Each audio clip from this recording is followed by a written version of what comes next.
Good morning students. Last class में हमने व्यवहार तकनीकी के बारे में पढ़ा था। आज हम अनुदेशन तकनीकी जो शैक्षिक तकनीकी का सेकंड क्षेत्र है इसके बारे में देखेंगे। अनुदेशन जैसा कि हम पहले पढ़ चुके हैं का अर्थ है सूचनाएं देना, इंस्ट्रक्शन देना, और तकनीकी का अर्थ है वैज्ञानिक ज्ञान का उपयोग। अर्थात जब सूचना देने में वैज्ञानिक ज्ञान का प्रयोग किया जाता है तो इसको हम अनुदेशन तकनीकी के नाम से जानते हैं। इस क्षेत्र में मुख्य रूप से जिन मनोवैज्ञानिकों ने, शिक्षा शास्त्रियों ने कार्य किया है उनके नाम है B.F. Skinner, Robert Glaser, Norman E Crowder और रॉबर्ट मेकर। इन्होंने इस क्षेत्र में काफ़ी कार्य किया है और एक नई तकनीकी का आविष्कार किया जिसको हम अनुदेशन तकनीकी कहते हैं। अनुदेशन तकनीकी उपलब्ध साधनों को अभ्यास में प्रयुक्त कर शिक्षार्थियों के व्यवहार में वांछित परिवर्तन लाती है, स्टूडेंट का बिहेवियर चेंज करती है। अनुदेशन तकनीकी अभ्यास द्वारा सीखने पर बल देती है। इसमें अभिक्रमित अनुदेशन के द्वारा छात्र व्यक्तिगत विभिन्नता के आधार पर सीखते हैं। अनुदेशन तकनीकी जैसा कि हम पहले भी देख चुके हैं, इसकी मुख्य अगर हम परिभाषाएं देखें तो वो हैं, सबसे पहले लुम्सडेन की परिभाषा। लुम्सडेन का मानना है कि अनुदेशन से तात्पर्य शैक्षिक घटकों को इस प्रकार व्यवस्थित करना है जो शिक्षार्थी में व्यवहारगत परिवर्तन ला सके। अर्थात इसमें जो कंपोनेंट्स होते हैं उनको इस प्रकार अरेंज कर दिया जाता है कि जिससे विद्यार्थी स्वयं सूचनाएं प्राप्त करता है और अपने व्यवहार में परिवर्तन लाता है। सेकंड डेफिनेशन है मैकमुरिन की।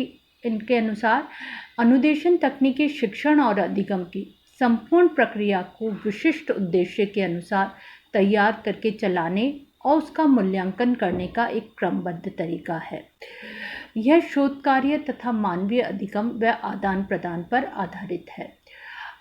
Instructional technology is a systematic way of designing, carrying out and evaluating the total process of learning and teaching in terms of specific objectives passed on research on human learning and communication। अर्थात इसमें जो सीखने की प्रक्रिया और शिक्षण की teaching के पूरा प्रोसेस होता है उसको उद्देश्यों के अनुसार तैयार किया जाता है और उसका लास्ट में मूल्यांकन इवैल्यूएशन किया जाता है, और ये सारा काम एक सिस्टमेटिक वे में होता है। इसमें कई रिसर्च भी हैं और इससे छात्र अच्छी तरह सीख पाते हैं जिससे कि उद्देश्यों की प्राप्ति होती है। गेट्स के अनुसार अनुदेशन वह प्रक्रिया है जो शिक्षार्थी को कुछ उद्देश्यों की ओर प्रभावित करती है। अर्थात अनुदेशन के द्वारा स्टूडेंट जो कि ऑब्जेक्टिव डिसाइड किए जाते हैं उनको प्राप्त करता है, उसको अधिगम होता है, लर्निंग होती है और वह स्वयं सूचनाएं प्राप्त करके सीखता है। अनुदेशन तकनीकी की अवधारणाएं अजम्पशन ऑफ इंस्ट्रक्शनल टेक्नोलॉजी। अनुदेशन तकनीकी की यह मान्यता है कि यदि अनुदेशन का स्तर अच्छा हो तो शिक्षक के बिना भी अधिगम संभव हो सकता है। अर्थात ज़रूरी नहीं कि क्लास में टीचर हो तभी बच्चे सीख पाएँ, बिना टीचर के भी बच्चे सीख सकते हैं और सफलतापूर्वक अधिगम उद्देश्यों की प्राप्ति कर सकते हैं।